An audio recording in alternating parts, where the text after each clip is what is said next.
중세 유럽의 어느 수도원에서 제자를 받는 그런 테스트를 하였습니다.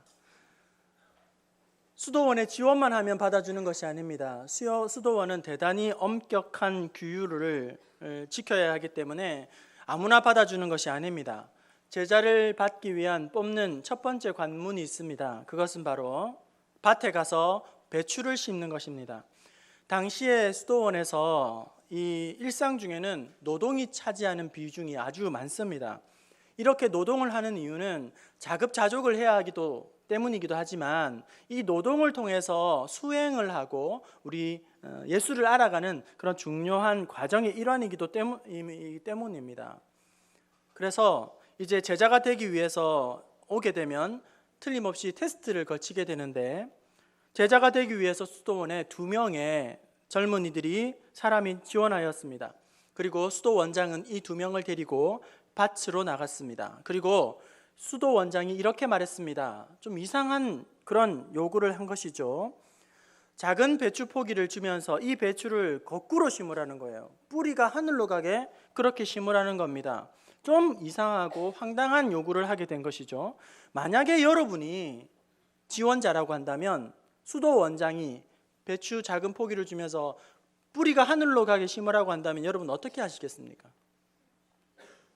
이에 한 제자가 수도 원장의 말을 시키는 그대로 뿌리가 하늘로 올라가도록 그렇게 심었습니다. 그리고 다른 지원한 제자는 원장의 말과는 정반대로 평소에 자기가 생각하던 그대로 뿌리가 땅으로 향하도록 그렇게 심었습니다.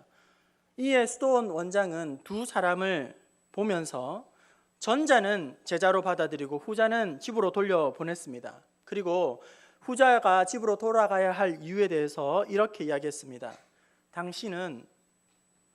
당신처럼 똑똑한 사람은 혼자 가서 사십시오. 당신은 선생이 될 자격은 있지만 제자가 될 자격은 없습니다. 이렇게 말했어요. 그러니까 제자가 되기 위한 필수 요건이 있는데, 첫 번째 어떤 자격이 있는데 그것은 시키는 대로 하느냐, 순종하느냐, 복종하느냐, 그런 것이겠죠. 성도 여러분, 우리 하나님도 순종을 기뻐하십니다. 우리에게 순종을 기대하십니다. 사무엘상 15장 22절에 순종이 제사보다 낫다고 말씀하셨습니다. 여러분, 제사는 너무너무 중요한 거예요. 레위기에 보면 제사를 제대로 바르게 드릴 수 있도록 꼼꼼하게 그렇게 일러주었고, 제사장과 또 제사를 하는 모든 사람들은 너무너무 이것이 귀하기 때문에 온 마음을 다해서 제사를 하나님 앞에 올려드렸습니다. 그런데 순종이 제사보다 더 낫다고 그렇게 말씀을 해주셨다는 거죠. 여러분, 성경을 한번 쭉 살펴보게 되면 성경을 통해서 하나님이 일하시는 중요한 원리가 있습니다. 진리가 있습니다. 그것은 1단계 하나님께서 말씀하십니다. 2단계 사람이 순종합니다. 3단계 그러면 하나님이 역사하신다. 하나님이 말씀하시고 사람이 순종하고 그 다음에 순종에 응답하신다. 이렇게 되는 첫 번째 패턴이 있는가 하면 1단계 하나님께서 말씀하신다. 2단계 사람이 불순종한다. 3단계 하나님이 책망하시고 고통을 주신다. 이 2가지의 갈림길에서 중요한 요인이 하나 있습니다. 하나님이 말씀하셨어요. 똑같이 하나님께서 명령하셨습니다. 그런데 사람이 어떻게 응답하느냐, 반응하느냐, 순종을 하느냐 아니면 불순종을 하느냐가 완전히 결과를 180도로 바꾸어 놓는다는 것입니다. 오늘 나의 삶의 한가운데에 하나님께서 말씀 중에 우리에게 주신 약속과 놀라운 증거들이 왜 나에게는 응답이 없을까? 하나님의 말씀이 능력이 없어서가 아니라, 우리 하나님이 무능한 신이라서가 아니라, 오늘 우리가 하나님의 말씀 앞에 순종을 하지 아니하고 오히려 자기의 생각과 자기의 계획과 자기의 뜻을 더 많이 앞세우기 때문이라는 것입니다. 오늘 본문 말씀 가나의 혼인잔치, 물이 포도주로 변화되는 놀라운 이 사건, 너무나도 잘 알고 있는 이야기죠. 이것은 예수님께서 행하신 기적 1호입니다. 첫 번째 기적입니다. 오늘 이 말씀을 통해서 놀라운 기적을 보게 된 결정적인 요인이 어디에 있는가? 다름 아니라 이름이 없는 하인들의 절대적인 순종으로 말미암아 이 놀라운 일이 벌어졌다는 거예요. 예수님의 어머니 마리아가 종들에게 너희에게 무엇을 말씀하시든지 그대로 하라, 시키는 대로 하라, 이렇게 일러주었습니다. 절대 순종하라는 것입니다. 이에 하인들은 예수님의 말씀 앞에 그대로 순종합니다. 절대적으로 순종하였습니다. 그러므로 놀라운 기적을 경험하는 이 기적의 주인공이 되었습니다. 오늘 말씀을 통해서 이 하인들의 순종을 한번 생각해 보려고 합니다. 여러분, 먼저 이 하인들의 순종의 성격을 한번 생각해 보세요. 여러분, 순종이라고 다 똑같은 순종이 아니에요. 순종이 똑같은 게 아닙니다. 이 하인들이 지금 보여주는 이 놀라운 순종, 어떤 순종일까? 그리고 그들이 하는 순종은 다름 아닌 온전한 순종이라는 거예요. 절대적인 순종이라는 겁니다. 오늘 우리의 순종은 어떻습니까? 오늘 우리의 순종의 수준은 어떻습니까? 성격은 어떻습니까? 우리가 순종을 안 하는 게 아니에요. 그런데 우리는 순종을 하기는 하되 납득되는 수준만큼, 그리고 또 내가 할 수 있는 만큼, 그리고 우리가 순종할 수 있는 것과 순종할 수 없는 것을 스스로 판단해서 가려서 우리는 순종하고 있다는 겁니다. 제가 설교를 하고 나서 가뭄에 콩나듯이 한 번씩 목사님 오늘 설교 참 은혜 받았습니다, 그런 소리를 들어요. 제가 그런 소리를 들으면서 그 말은 어떤 의미일까? 이 말은 이런 거예요. 목사님, 말씀에 제가 너무 은혜를 받았어요. 그 말씀 붙잡고 이 한 주간 말씀대로 살아가려고 몸부림치겠어요. 이런 표현이라면 얼마나 좋을까요? 그런데 그게 아니라 목사님 오늘 은혜 참 많이 받았어요. 이 말은 다른 말로 하면 목사님 저도 그렇게 생각합니다. 목사님 저 동의합니다.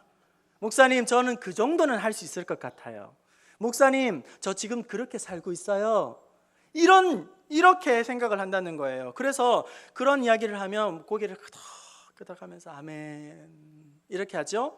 그런데 강단에서 목사가 좀 자신의 생각과 다른 이야기를 하기 시작하거나 자기가 생각하던 그런 기대치를 벗어난 이야기를 한다거나 아니면 별로 하고 싶지 않은 일을 하라고 이야기를 한다고 한다면 그 설교를 듣고 고개를 갸웃하면서 노멘 이렇게 하는 거죠.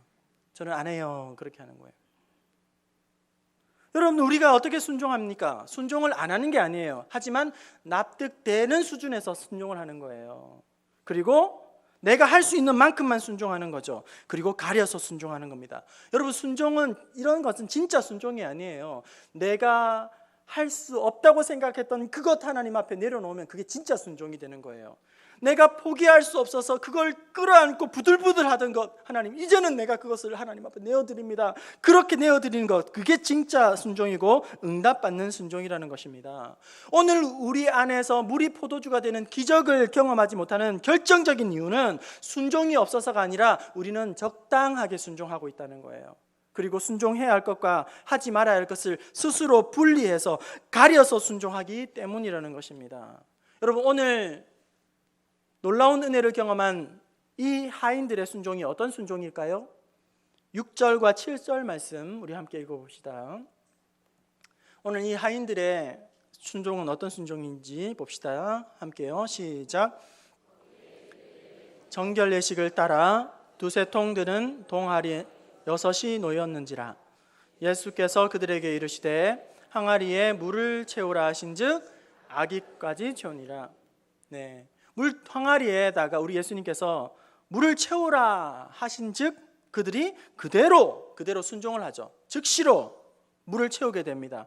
여러분, 여기까지는 큰 어려움이 없어요. 하인들은 원래 허드렛 일을 하는 사람들이기 때문에 항아리에다가 물을 채워라, 그럼 채우면 그만이에요. 고민이 없어요. 저나 여러분에게 그 일을 하라고 하더라도 우리는 그렇게 했을 거예요. 물을 채우는 것까지는 괜찮습니다. 그런데 그 다음이 문제라는 거예요. 그 다음에 우리 예수님께서 하인들에게 뭐라고 말씀하십니까? 우리 8절을 함께 읽어보겠습니다. 8절입니다. 이제는 시작. 이제는 떠서 연회장에게 갖다 주라 하심에 갖다 주었더니, 보십시오. 물을 채우는 것은 뭐 괜찮아요. 할 수 있습니다. 하지만 그 채운 맹물을 연회장에게 떠주라고 하는 거예요. 이건 말이 안 되는 거예요. 왜냐하면 지금 포도주가 필요해서 잔치가 지금 그것을 필요로 하고 있는데, 생각을 해보세요. 여러분, 돌 항아리에 물을 담은 사람이 A라는 하인에게 그 일을 했다고 생각해 보세요. A가 열심히 물을 담았어요. 그런데 그 사실을 모르는 B에게 그러면 이걸 떠서 갖다 주어라. 그러면 아무 생각 없이 떠줄 거예요. 그런데 방금까지 맹물을 가득 채웠는데 그 맹물을 연회장에게 갖다 주라는 거예요. 여러분, 이것은 자칫 잘못하면 연회를 망칠 수가 있는 거예요. 잔치를 망칠 수가 있는 거예요. 주인의 입장에서 난처할 수 있을 이야기예요. 잔치의 흥을 완전히 깨버리고 자칫 잘못하면 이 하인은 몰매를 맞아서 쫓겨날 수가 있는 것이에요.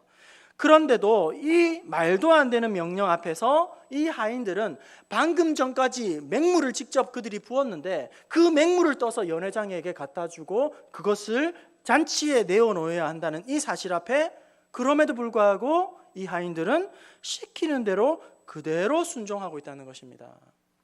그러면서 놀라운 영광을 그들이 직접 목격하게 되는 것이죠. 여러분, 오늘 우리도 성경에 나오는 이 이름 없는 하인처럼 하나님께서 우리 가운데 음성 주시고 말씀 주시면 온전히 순종해야 할 줄로 믿습니다. 여러분, 능력은 우리 예수님이 베푸는 거예요. 그럼 순종은 누가 해야 되죠? 순종은 우리가 해야 되는 겁니다. 능력은 우리 예수님께 있고 그 능력에 순종하면 우리는 은혜를 받게 되는 거죠. 물이 포도주로 바꾸는 것은 우리 예수님의 능력이에요. 예수님의 손에 있습니다. 하지만 항아리에 물을 채우는 것은 누가 해야 합니까? 우리가 해야 되는 거예요. 그리고 채워진 물을 떠서 날라주는 것 누가 해야 합니까? 그것도 우리가 해야 되는 거예요. 예수님께서 능력을 베푸시지만 순종은 내가 해야 한다는 것입니다. 오늘 우리가 하나님의 은혜와 능력을 경험하지 못하는 것은 우리가 능력은 사모하면서 순종하지는 않는다는 것입니다. 여러분, 힘들어도 순종하면, 울더라도 십자가를 붙들면 하나님께서 우리에게 가장 좋은 것으로 인도하여 주실 줄로 믿습니다. 또한 이 말씀을 통해서 한 가지 더 교훈을 살펴보려고 합니다. 여러분, 이 가나의 혼인잔치를 통해서 우리에게 주시는 영적인 교훈이 있다면 그것은 순종하는 사람만이 누리는 은혜가 있다는 것입니다. 순종하는 사람만이 누리는 축복이 있다는 거예요. 물로 만든 이 포도주를 연회장에게 갖다 주었을 때에 9절부터 10절 말씀, 연회장이 그 물로 만든 포도주를 받아들고 한 모금 마신 다음에 어떻게 반응하는지 우리 함께 봅시다. 9절과 10절입니다. 시작. 연회장에 맛보고도 어디서 났는지 알지 못하되 물 떠온 하인들은 알더라. 연회장이 신랑을 불러 말하되 사람마다 물 떠온 좋은 포도주를 내고 취한 후에 낮은 것을 내거늘 그대는 지금까지 좋은 포도주를. 깜짝 놀랐어요. 그러면서 성경은 말합니다. 연회장은 알지 못하지만 물 떠온 하인들은 알더라. 여러분, 연회장은 연회의 모든 것을 총괄하는 총책임자죠. 연회의 모든 것을 알고 있는 사람입니다. 그런데 좋은 포도주를 맛보고는 이렇게 말하는 거예요. 나는 이것이 어디에서 나왔는지 알지 못한다. 그것의 비하인드 스토리를 알지 못하는 거예요. 그저 단지 좋은 포도주를 맛보고 감탄만 할 뿐이에요. 그리고 잔치에 참여한 이 많은 사람들이 물로 만든 포도주를 맛보고는 함께 흥에 취해 있고 함께 축제를 즐기고 있지만 이 포도주의 비밀을 아는 사람은 단 하나, 바로 이 순종했던 하인들만 안다는 겁니다. 다른 사람들은 이 놀라운 은혜들이 어떻게 이루어진지 모르고 혜택만 누리지만 그 놀라운 은혜를 물 떠온 하인들은 다 알게 되었죠. 하인들만 누리는 하나님의 특별한 은혜가 있는 거예요. 감동이 있는 거예요. 그 마음에 희열이 있는 거예요. 틀림없이 맹물이었는데 저분께서 떠주라고 하니 순종하였더니 이거 포도주가 되었다. 그 마음속에 벅차오르는 놀라운 은혜가 있는 것입니다. 여러분, 저는 군 생활하는 가운데에 참 하나님의 은혜를 많이 체험했습니다. 특별한 은혜를 체험했습니다. 군 생활이 낭비된 시간이 아니라 저에게는 너무 의미 있는 특별한 시간이 되었습니다. 군 복무를 마치고 제가 제대를 하기 앞서서 이제 마지막으로 군인교회에 예배를 드리는 그 시간에 제가 특송을 했어요. 군 생활 가운데 하나님께서 얼마나 큰 은혜를 주셨는지 너무 감사해서 제가 특송을 하고 그 다음날 제대를 했는데 군인교회에서 마지막 특송을 하고 그렇게 했던 곡이 뭐냐면 찬송가 442장 저 장미꽃 위에 있을이라는 찬송이에요.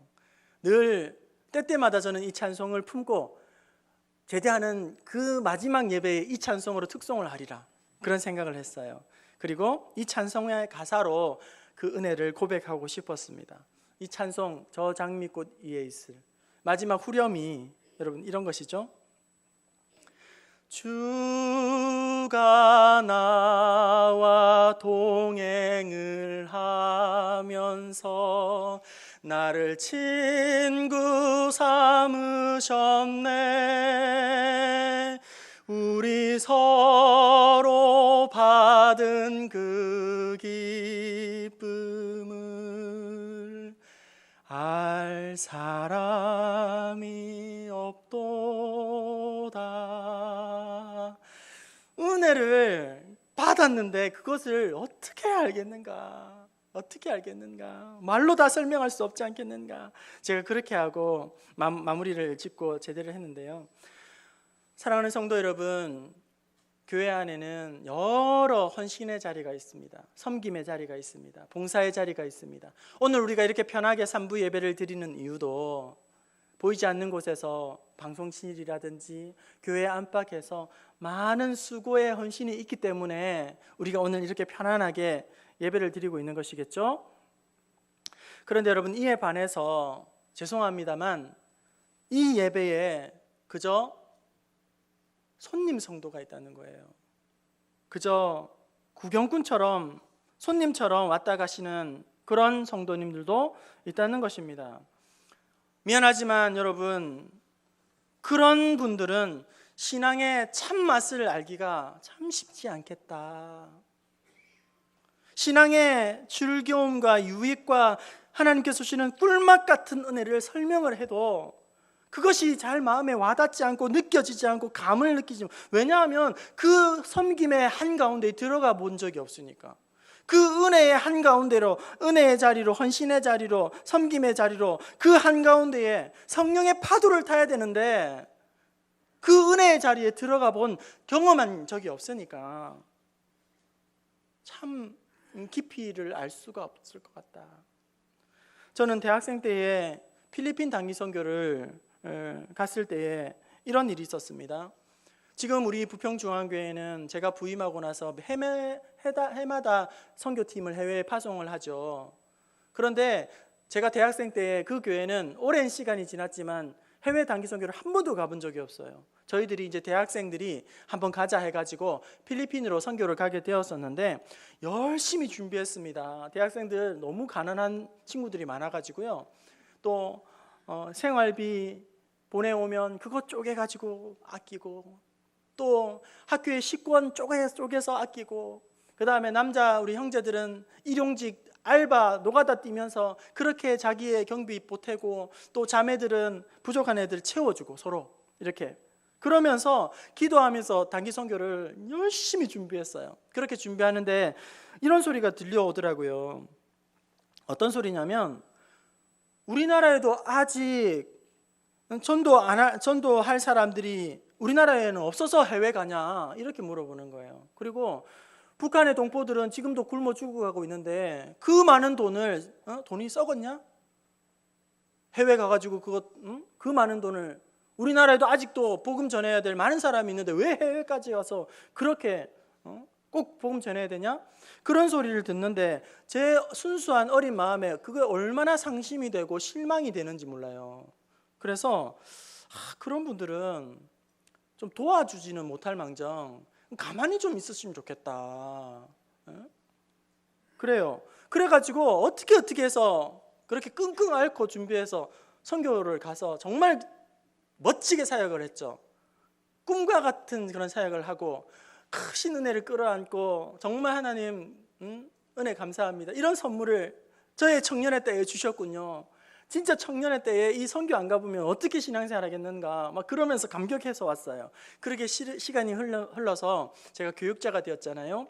제가 맡은 부서 유년부, 초등부 혹은 중등부, 고등부에서 청년 선생님이 선교를 간다 이렇게 지원을 했다 그러면 제가 도와달라고 하지 않아도 이제 막 지원을 해요. 격려를 하고 기도를 해주고 힘을 다해서 선생님들과 함께 물질로도 후원하고 이제 하나 그러면서 부서이면서도 부서 자체에서 선생님 한두 분이 청년쌤이 가시면 파송 예배를 드려요.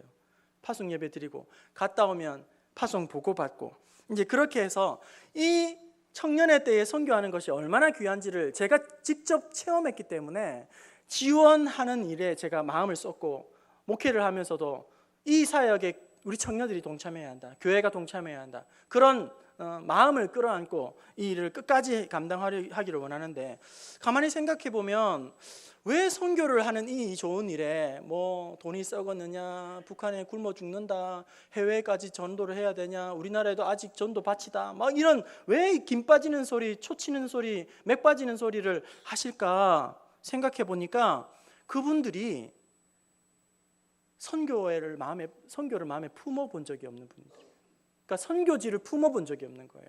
선교사님과 선교지에 있는 영혼에 대해서 가슴 아파하면서 울어본 적이 없는 거예요. 직접 그 선교 현장을 알지 못하니까 선교 현장에서 주시는 놀라운 은혜를 맛보지를 못했으니까 선교하겠다고 하면 이제 그냥 아무런 생각 없이 복음의 해방꾼 노릇을 하는지도 모르고 그런 이야기를 부스부스 툭툭 던진다는 거예요. 무슨 말씀을 드리려고 하냐면 오늘 우리가 하나님의 은혜를 맛봄에 있어서 은혜의 현장에 참여하지 않은 가운데에서 누리는 것이 너무나도 겉핥기식이라는 거예요. 은혜에 참여한 사람만이 누리는 놀라운 축복이 있다는 겁니다. 순종해 본 사람만 누리는 꿀맛 같은 은혜가 있다는 겁니다. 성전을 청소해 본들만이 누리는 은혜가 있습니다. 강단 장식을 해본 사람만이 누리는 축복이 있습니다.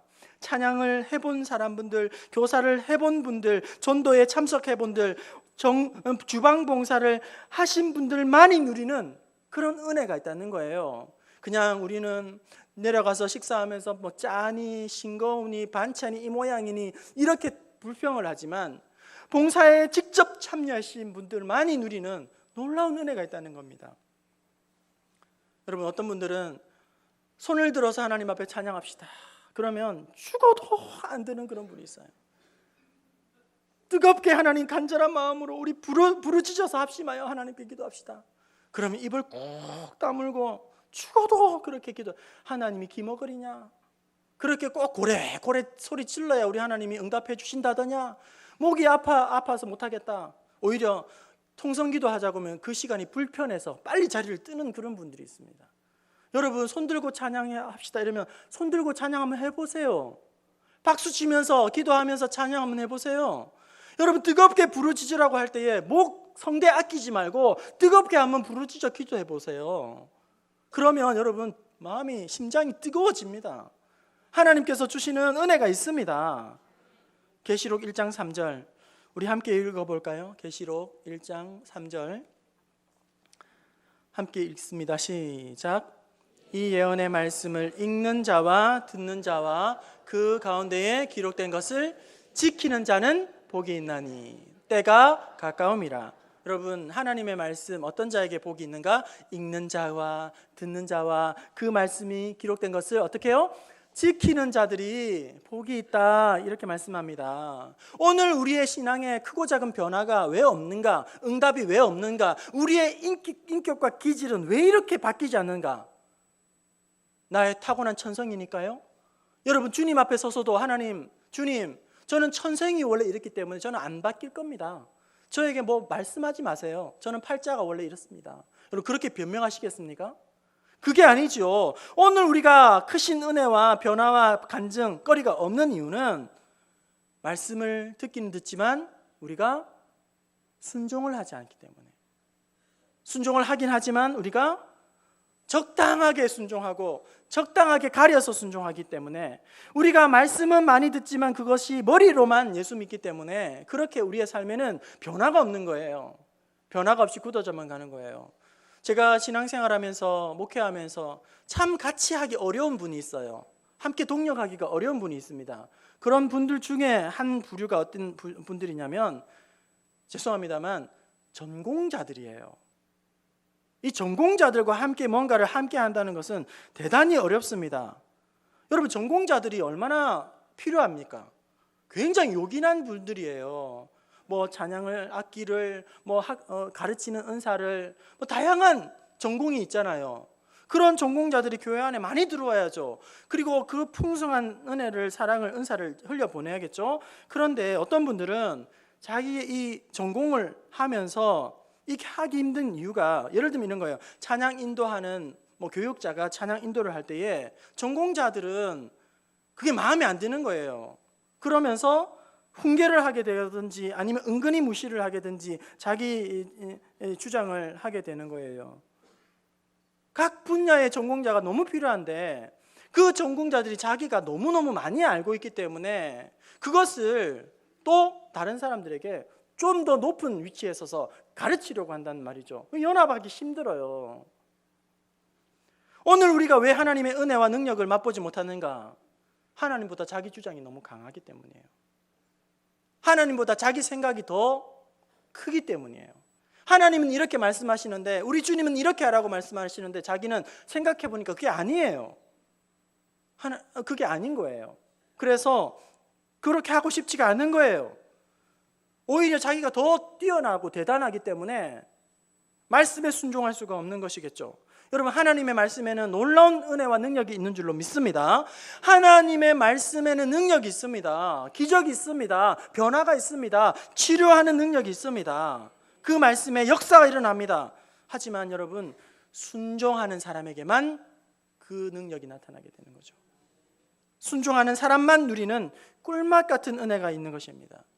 오늘 우리가 머리만 커지는 그런 가분수, 기형적인 신앙생활을 하지 아니하고 오늘 말씀이 그러한가 하여 그 말씀대로, 그 말씀이 우리에게 요구하는 것이 내 상식과 반한다 할지라도, 내 경험과 다르다 할지라도, 내 자존심이 구겨진다 할지라도 하나님이 말씀하시면 가라고 하면 가고, 멈춰서라고 하면 멈춰서고, 하지 말라고 하면 하지 않고, 그렇게 말씀대로 온전히 순종하고 나아갈 때에 말씀에 약속하시는 놀라운 은혜와 그런 상급과 축복들이 오늘 우리 가운데에 아름답게 펼쳐지게 하실 줄로 믿습니다.